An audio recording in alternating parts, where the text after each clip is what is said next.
नमस्कार। इस समय मैं जम्मू विधानसभा चुनाव के दौरान इस समय सर श्यामलाल शर्मा जी के साथ हूँ।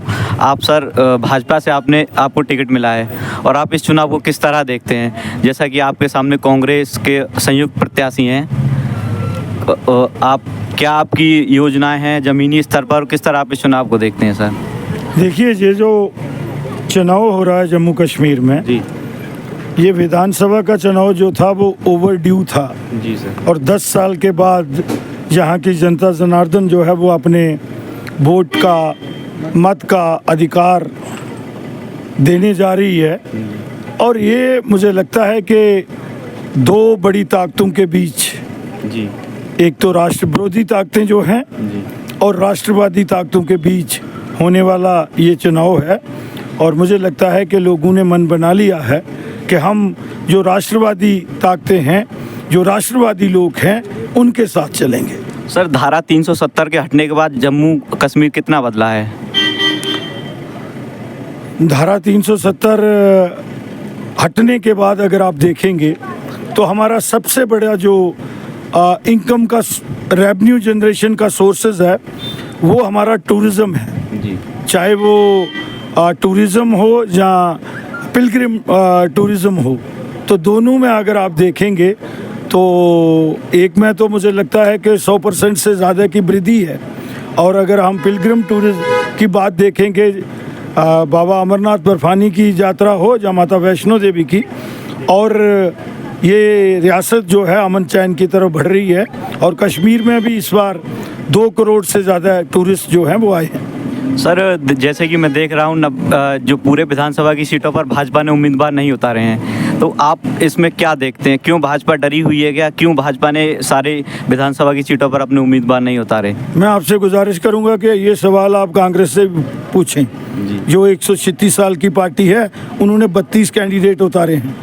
नेशनल कॉन्फ्रेंस जहाँ की प्रीमियर पार्टी है, उन्होंने 51 कैंडिडेट उतारे हैं।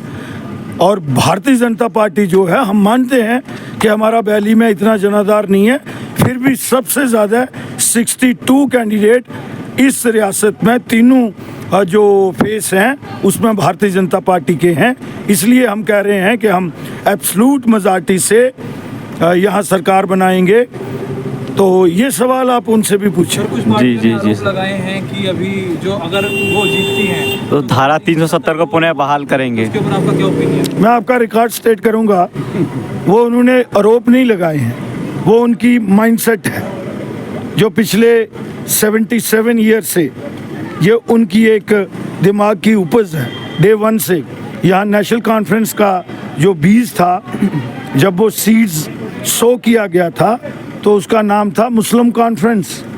तो आज भी वो आगे बढ़ते बढ़ते प्लेबिसाइड की तरफ गई, ऑटोनमी की तरफ गए, सेल्फ रूट की तरफ गए।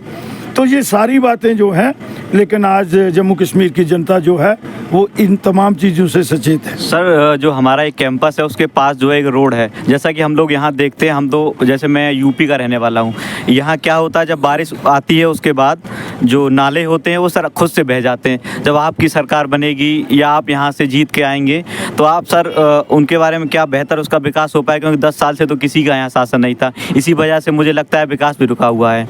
तो क्या आगे विकास की क्या दशा है आपकी? पहले तो मेरी आपसे गुजारिश है जी सर कि आप अगर शब्द को हटा दें।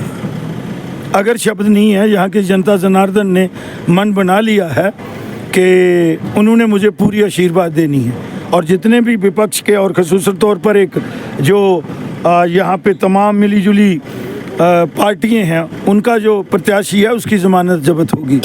और दूसरा, सरकार के बिना भी विधायक जो है उसकी क्या बिजनेस कंडक्ट हैं, वो क्या होने चाहिए, policy planning, programming and monitoring.